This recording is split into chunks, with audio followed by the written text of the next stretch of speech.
There was a study released earlier this year which said that 18% of people in the performing arts were working class. 18%. Can't get by on a minimum wage. You said you can't get by on a minimum wage. No, you can't survive in this day and age. You can't get by on a minimum wage. Welcome to the 18% podcast.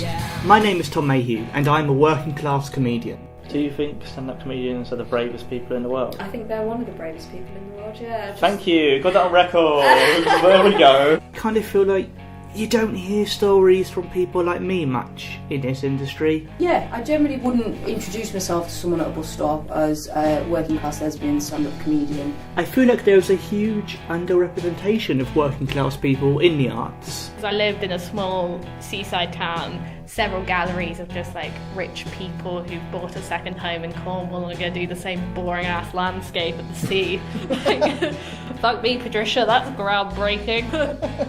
I wanted to sort of readdress that balance. I wanted to help do my bit to try and bump that percentage up. Well, let me throw my little pebble into the water and do my bit. In this podcast, 100% of the people that I talk to will be working class. Because I don't fail at stuff. I just don't, right? And it won't just be comedians, there'll also be people from theatre backgrounds. I wrote it for young people and they should have a ticket and they should be able to come and see it. The lighting, the sound, they should be able to have a full experience of it. But just bring them to the theatre. They need to be part of the theatre world that feels so aristocratic and so for the middle class. We need to break down that wall. Musicians. You didn't make enough, sorry. I was like, right, well, I'm empty, so I just walked out in front of a car. Writers. I'll write something horrible about you one day and then you'll hate me too. It's going to be people talking about their lives, their experience. My background of dropping out of education, joining the army, so I didn't get into trouble on the streets or the way things were going. Too serious, so I might ended up dead or in jail or something. And they'll be talking about all sorts of things. They'll be talking about their family. My gran was the first woman in Scotland to run a pub, actually run her own pub. She was the first woman to drive an ambulance in the war. Their race. I'm sure there's people that didn't know what to say because I was black and saying it. Their religion.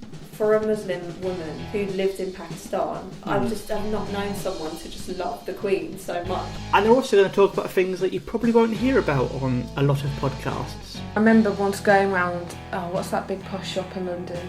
Nando's. Genuinely, for me, that's posh food. Yeah, well, it's roast chicken. Roast chicken is posh food. Absolutely. I'm sorry, that it is. Already in this first series, we have some people talking about things like the benefit system. Like, it got quite heated and I was threatened with being thrown out of the job centre. You're supposed to be helping me get back into work. The highs and lows of being an artist and struggling in this industry. I used Stagecoach because I went for one term. I always used to be like, well, we went to that, we afforded that, so that must have meant we're not that poor. And it was literally because my granddad had died. And also things like Coronation Street. Two of my favourite men in the entire world are Ken Barlow and Roy Cropper, and you've just... There's some fucking interesting things you can hear in this podcast. Really interesting things, stories you won't hear elsewhere. One of the things they said was that I sort of brought the company into disrepute by sort of mentioning money, and that they didn't think this sort of thing was for me.